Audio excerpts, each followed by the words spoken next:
Hello, 12th Commerce students. Welcome to late Prayag Patil Junior College. Organization of Commerce and Management.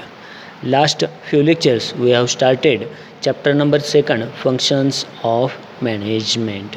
व्यवस्थापनाची कार्य.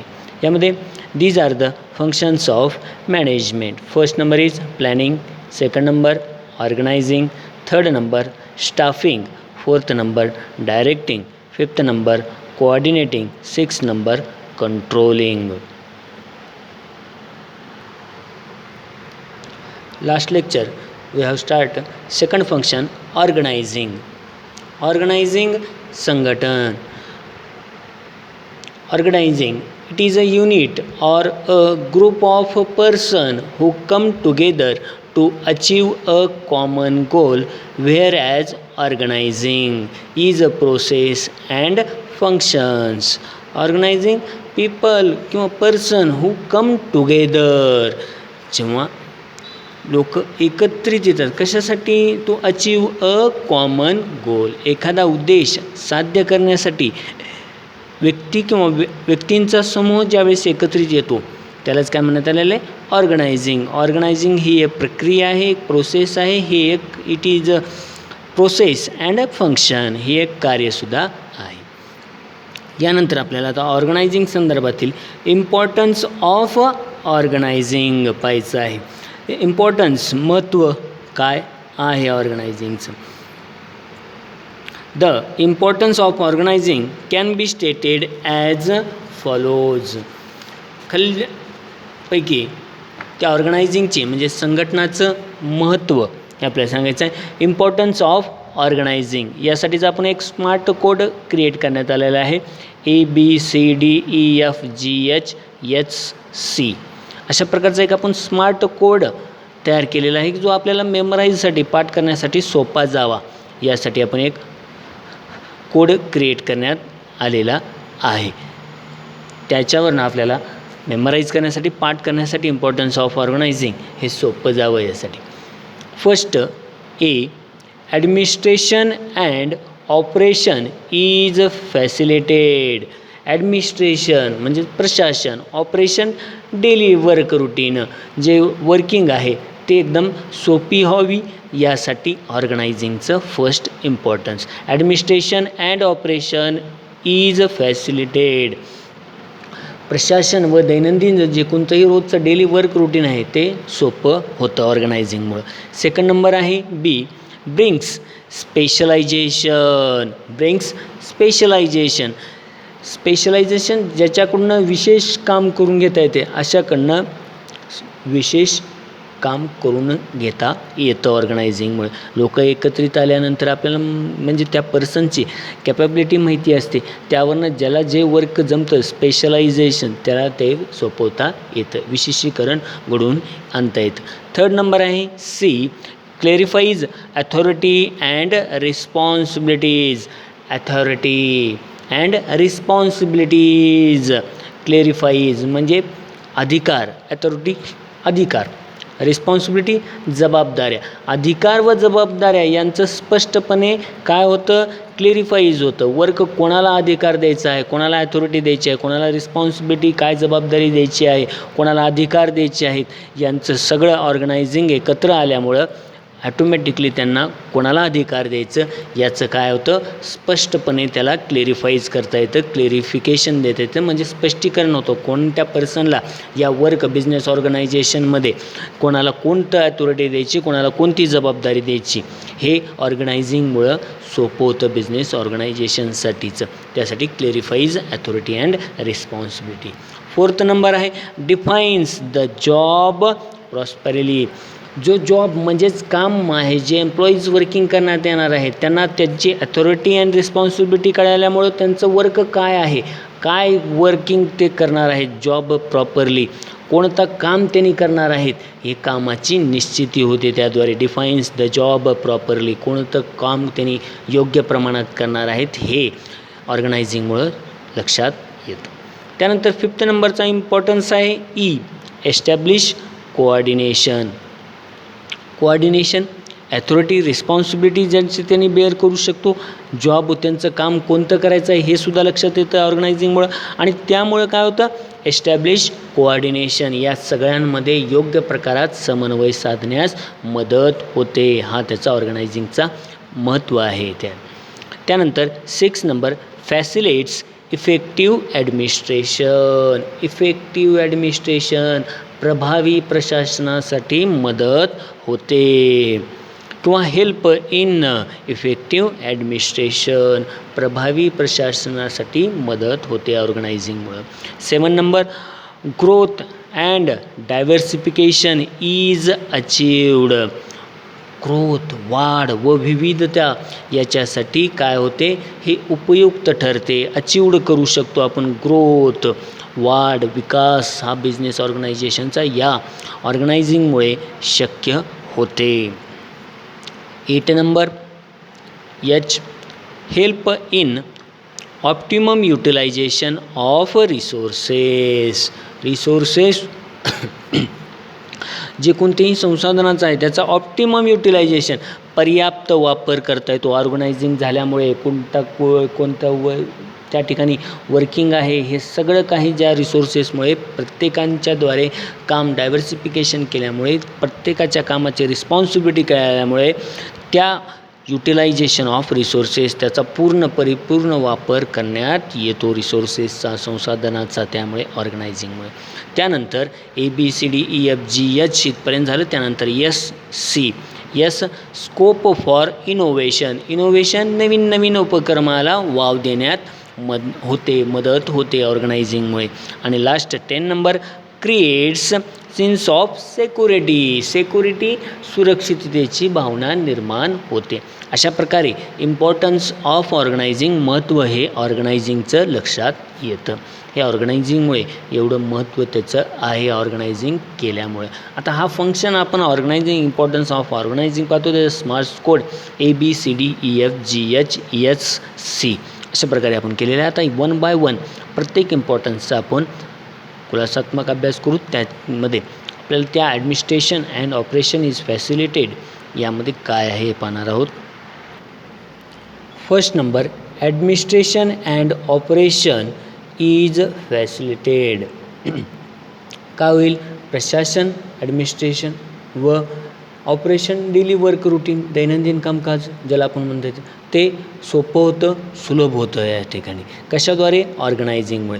Firstly, organising involve identifying various activities and grouping them together. यामुळे काय होतं, firstly organising involve identifying various activity, वेगवेगळे कार्य कोणते आहेत आणि त्याला काय करण्यात येतं, ग्रुपिंग देम टुगेदर. आणि कार्य, जे कोणते काम आहेत ती कार्य ओळखते व त्याची काय करते, ग्रुपिंग देम टुगेदर. ग्रुप म्हणजेच गटवारी, गट उभा टाकणे, वेगवेगळे ग्रुप तयार करणे. हे कार्य कोणते आहेत, फर्स्टली काय करतं, organising involve identifying various activities. कोणते ऑर्गनायझिंगमुळे म्हणजे संघटनामुळे कोणते कार्य आहेत हे ओळखतं आणि त्याचे काय करतं, ग्रुपिंग देम टुगेदर, त्याचे एक प्रकारे गट तयार करतं. Grouping and assigning activities is the task of administration. म्हणजेच काय होईल, कार्य कोणते आहेत त्यानुसार गट तयार करून वाटणी, म्हणजेच त्याची काय करणे, activity, assigning activities is the task of administration. यालाच प्रशासनाचं काम म्हणलेलं आहे. काय करणे, कार्याचे गट तयार करून त्यांची वाटणी करणे, म्हणजेच त्याची विभागणी करणे, त्या टास्क ॲक्टिव्हिटीजची विभागणी करणे, यालाच काय म्हणण्यात आलेलं आहे, ॲडमिनिस्ट्रेशन. विभागणीनुसार प्रशासनाचे काम करणे असंच म्हणण्यात. It also involves processing the activities which is an operational activity. Thus, organizing facilitates administration as well as operation of the organization. यामुळे काय होतं, म्हणजेच बिझनेस ऑर्गनायझेशनचं जे ॲडमिनिस्ट्रेशन ॲक्टिव्हिटीज आहे म्हणजेच प्रशासन व कार्यरत सुलभ होते, सोपे होते. कार्याचे व या काम ॲडमिनिस्ट्रेशन ॲक्टिव्हिटीजचे म्हणजेच या वर्किंगचे आयडेंटिफाईंग केल्यामुळे, ओळखल्यामुळे कोणतं काम कशाद्वारे करण्यात येईल आणि त्याची विभागणी ग्रुपमध्ये केल्यामुळे काय होईल, विभाजन केल्यामुळे ऑटोमॅटिकली काय होईल, उत्पादनात वाढ होईल, त्यामुळे त्याचा फायदा होईल. आणि या सगळ्यांचाच म्हणजे the organisation facilitates administration as well as operation of the organisation. या कामाची विभागणी योग्य प्रकारात केल्यामुळे प्रशासनातसुद्धा आणि ॲज वेल ॲज ऑपरेशन जे कोणते रुटीन काम आहे, कामाची विभागणी केल्यामुळे, कामाची गट तयार केल्यामुळे, विभागणी केल्यामुळे पूर्णपणे प्रशासन व दैनंदिन म्हणजेच रुटीन वर्क ज्यालाच ऑपरेशन असं म्हणण्यात येतं, ते रुटीन वर्क योग्य, सोपं आणि सुलभ पद्धतीनं करता येतं. कामाची विभागणी केल्यामुळे योग्य प्रमाणात ते काम करू शकतात. त्यानंतर आहे बी, ब्रिंग्स स्पेशलायझेशन. स्पेशलायझेशन वेगवेगळ्यारित्या विशेषीकरण म्हणजे त्यांचं घडून येते. स्पेशलाइज्ड कोण आहे यामध्ये फरक आता लक्षात येईल. Organising involves division of the work between different departments of the organisation. आपण पाहिलं व्हेरियस ॲक्टिव्हिटीज जे कार्य आहे त्याला ग्रुप ऑफ देम टुगेदर, त्याचे ग्रुप तयार केले. आता ग्रुप तयार केल्यामुळं काय झालं, डिव्हिजन ऑफ द वर्क, कामाची विभागणी झाली तयार. आणि या विभागण्यामुळे काय झालं, organising involve division of the work between different departments of the organisation. यांच्यामुळे काय होईल, this division help in bringing specialisation in various organisational activities. Such specialisation leads to increase in work efficiency. कामाची विभागणी केल्यामुळे प्रत्येक काम कशाद्वारे ते काय मदत झाली, प्रत्येक डिपार्टमेंटद्वारे कामाची विभागणी करण्यात आली आणि याचा फायदा काय झाला तर various specialisation in various organisation activity. प्रत्येकाला जे काम त्याच्यानुसार वाटून देण्यात आल्यामुळे काय झालं, ऑटोमॅटिक स्पेशलायझेशन क्रिएट झाली त्या डिपार्टमेंटमुळे आणि याचा फायदा such specialisation leads to increase in work efficiency.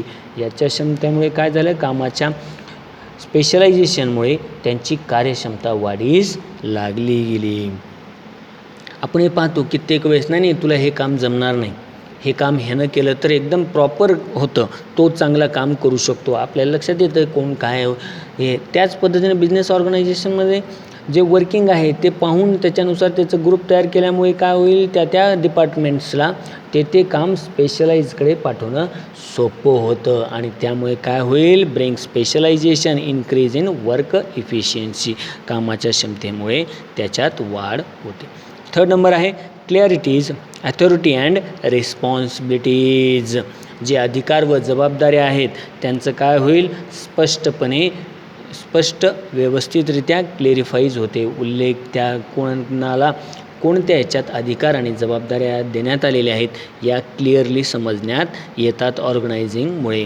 Organising involves defining the role of every manager by delegating the authority and clarifying the way this power can be exercised. It help to avoid the misuse of the powers. Managers are able to work more effectively since their authority and responsibilities are clear. It help to increase productivity. या सर्व काही या मॅनेजरला ज्या त्यांच्या working देण्यात आलेली आहे ते त्यांनी त्यांच्या स्पष्टतेने म्हणजेच व्यवस्थापकाला जे कोणतीही आपली वर्किंग करायची आहे त्याचा अधिकाराचा वापर कसा करावा, त्यामुळे त्याच्यामध्ये कसलाही प्रकारचा गैरप्रकार होणार नाही हे स्पष्ट होते आणि ज्याला त्या मॅनेजर्सला त्याच्या ॲथॉरिटी देण्यात आलेल्या आहेत त्याचा कसलाही प्रकारचा avoid the misuse of the powers, त्यांनी त्याचा गैरवापर करू नये आणि त्यामुळे काय होईल, managers are able to work more effectively since their authority and responsibilities are clear. त्या मॅनेजर्सला म्हणजे जो वर्किंगमध्ये आहे बिझनेस ऑर्गनायझेशनमधील त्या मॅनेजरला त्याची जी कोणतीही ॲथॉरिटी आहे त्याची जबाबदारी आहे ते जबाबदारी आणि त्याचं कार्य जे आहे त्यानं पूर्ण परिणामकारक योग्य प्रकारे काम करणं आणि त्याला जी देण्यात आलेली रिस्पॉन्सिबिलिटी आणि ॲथॉरिटी आहे तो त्याने योग्य बिअर करून वर्किंग केलं गेलं पाहिजे. त्यामुळे it helps to increase productivity. त्यामुळे त्याचा योग्य प्रमाणात उपयोग केल्यामुळे अधिकार व जबाबदाऱ्यांच्या त्यांना क्लेरिफाईज त्याला योग्य ओळखता आल्यामुळे त्याला देण्यात आलेल्या जबाबदाऱ्या आणि रिस्पॉन्सिबिलिटीज अँड ॲथॉरिटी त्यामुळे त्याच्या उत्पादन क्षमतासुद्धा वाढ होण्यास मदत होते ऑर्गनायझिंग. त्यानंतर आहे D 4th number defines the job properly. त्याच्या जॉब म्हणजे त्याच्या अथॉरिटी त्याला समजल्यामुळे त्याचं कामाचं डिव्हिजन ऑफ वर्क झाल्यामुळे त्याला काम कोणतं करायचं आहे. Defines the job prosperity. त्याचं कामाची निश्चिती होते. त्याला जे right man the right job place. तो योग्य व्यक्ती योग्य ठिकाणी काम करल्यामुळे त्याचं काम कोणतं आहे हे पूर्णपणे आपल्याला त्या ऑर्गनायझिंगमुळं लक्षात येतं. Organising help putting right man on the right job. संघटनेमुळे काय होईल योग्य माणूस योग्य व्यक्ती योग्य ठिकाणी कामावर जातो. काम त्याचं योग्य व्यक्ती कारण काय होईल ॲक्टिव्हिटीज करून आपण ग्रुप केल्यामुळे त्याच्यातील स्पेशलाइज्ड पर्सन ॲटोमॅटिक वेगळे झाले. कशामुळे डिव्हिजन ऑफ वर्कमुळं त्या पर्सनला त्याची अथॉरिटी अँड रिस्पॉन्सिबिलिटी लक्षात आली. त्यामुळे त्याला त्याचं कोणतं काम करायचं आहे हे त्याच्या लक्षात येतं आणि त्यामुळे काय होईल right man on the right job. It can be done by the selecting people for different department based on their qualification skill and experiments. त्याला त्याचं क्वालिफिकेशन आहे त्याचं स्किल जशी आहे आणि त्याची एक्सपिरियन्स त्याचा अनुभव जसा आहे त्याच्यानुसार त्याची म्हणजेच त्या ऑर्गनायझेशनमध्ये काम करणाऱ्या कर्मचाऱ्याची निवड ही त्याची पात्रता त्याचं शिक्षण त्याचं कौशल्य त्याची स्किल कशी आहे त्याचं क्वालिफिकेशन काय त्याचे एक्सपिरियन्स काय आहे या अनुभवावरनं होत असलेल्या योग्य कामावर योग्य व्यक्ती नेमणे हे ऑर्गनायझिंगमुळं शक्य होते सोपे होते. आणि यामुळं काय होईल defines the job properly and clarifies the role of each employee. योग्य व्यक्तींची योग्य कर्मचाऱ्याची निवड ही त्याचे क्वालिफिकेशन त्याची स्किल त्याचे एक्सपिरियन्स लक्षात घेऊन त्याचा कामाचा अनुभव त्याचं शिक्षण त्याची पात्रता ओळखून योग्य व्यक्ती नेमणे हे ऑर्गनायझिंगमुळे शक्य होतं आणि त्याच्यामुळे त्याचं रोल काय आहे एम्प्लॉईचं त्याचे काम कोणत्या स्वरूपात तो व्यक्तीची भूमिका काय वर्किंग आहे हे त्याच्या लक्षात येतं. त्यामुळे डिफाईन्स द जॉब प्रॉपरली हे पूर्णपणे ऑर्गनायझिंगमध्ये हे त्याचं महत्त्व आहे इम्पॉर्टन्स. त्यानंतर आहे एस्टॅब्लिशेस कोऑर्डिनेशन. समन्वय व्यवस्थितरित्या एकमेकांमध्ये एम्प्लॉई आणि मॅनेजर यांच्यामध्ये समन्वय व्यवस्थित कोऑर्डिनेशन प्रॉपरली एस्टॅब्लिश होतं. समन्वय स्थापित करणे सोपे होते. Organisation function establish coordination among different departments of the organisation. संघटनामध्ये म्हणजे ऑर्गनायझेशनमध्ये बिझनेस ऑर्गनायझेशनमध्ये विविध वेगवेगळे डिपार्टमेंट्स असतात. त्या डिपार्टमेंट वेगवेगळे असल्यामुळे म्हणजेच याचाच अर्थ ज्या पद्धतीने आपण पाहतो प्रोडक्शनचं एक डिपार्टमेंट असतं अकाउंटिंगचं वेगळं डिपार्टमेंट आहे मार्केटिंगचं वेगळं डिपार्टमेंट आहे. अशा वेगवेगळ्या डिपार्टमेंट्स असतात. गाडी तयार झाली मॅन्युफॅक्चरिंग झाली त्याचनंतर तो गाडीवाला जो मॅन्युफॅक्चर करतो तोच येऊन सेल करत बसेल का नाही तर तो काय करतो मार्केटिंगवाल्याकडे देतो म्हणजेच मार्केटिंग डिपार्टमेंट झालं. अकाउंट डिपार्टमेंट्स असे वेगवेगळे जे व्हेरियस डिपार्टमेंट्स आहेत यांच्यामध्ये एक प्रकारचं कोऑर्डिनेशन स्थापन करणं हे या ऑर्गनायझिंगमुळे योग्य प्रमाणात होऊ असतं. आणि यामुळे काय होतं it also clear cut relationship among position. This ensure the mutual cooperation among different level of managers as well as employee. Such coordination synchronization is crucial for smooth functioning of the organization. या काय होईल, different लेवलवरती जी managers आहेत आणि त्याचबरोबर employee आहेत यांच्यामध्ये एक समन्वय स्थापण्यास सोपं काम होतं. हे प्रत्येक संबंध त्या ज्या मॅनेजर आणि वेगवेगळे डिपार्टमेंट्स आहेत यांच्यामध्ये समन्वय कोऑर्डिनेशन साधणं सोपं होतं या ऑर्गनायझिंगमुळं, या ज्याच्या त्याच्या कामाची डिवायजेशन केल्यामुळे. त्यानंतर आहे फॅसिलिट्स इफेक्टिव्ह ॲडमिनिस्ट्रेशन. प्रभावी प्रशासनास हेल्प होते किंवा हेल्प इफेक्टिव्ह ॲडमिनिस्ट्रेशन. प्रभावी प्रशासनास मदत होणे. कशा प्रकारे, organising functions determines different position departments activities as well as ensure that the role are clearly structure. म्हणजेच हे ॲडमिनिस्ट्रेशनचं काम करताना हे कार्य विविध पदे असतील, पोझिशन असेल, डिपार्टमेंट विभाग असतील, ॲक्टिव्हिटीज कार्य असेल, as well as ensure that the role of clearly structured, त्याची भूमिका असेल ही स्पष्टपणे सगळ्यांना वाटून देण्यात आलेली असते. त्याचमुळे काय होईल, योग्य कामासाठी योग्य अधिकार व योग्य जबाबदाऱ्यानुसार व्यक्तीची नेमणूक होते आणि ही नेमणूक केल्यामुळे काय होईल, योग्य पदावर योग्य डिपार्टमेंटला त्या कामाची वाटप केल्यामुळे ते जो कोणतंही ॲडमिनिस्ट्रेशन आहे म्हणजेच त्याची पूर्णपणे प्रभावी प्रशासन आहे ते योग्य प्रमाणात चालवता येतं. Right person the right job. योग्य व्यक्ती योग्य ठिकाणी काम करत असल्यामुळे या सगळ्यांना ॲडमिनिस्ट्रेशन सगळ्यांना चालवून घेऊन कोऑर्डिनेशन करून ते बिझनेस ऑर्गनायझेशन योग्य प्रमाणात चालवणं सोपं होतं. Utmost care taken the while placing the right person in right job with right authority and responsibility. There is a proper division of work and delegation of authority. All this result in effective administration. प्रत्येक कामाची विभागणी व अधिकाऱ्यांचं योग्य वाटप केल्यामुळे काय होईल, या सगळ्यांचा परिणाम कशाद्वारे होईल, प्रभावी व कार्यक्षम होण्यास मदत होईल. याचा सगळ्याचा इफेक्ट काय होईल, ॲडमिनिस्ट्रेशन योग्य प्रमाणात सुलभ व प्रभावीरित्या कार्यक्षमरित्या करण्यास मदत होते.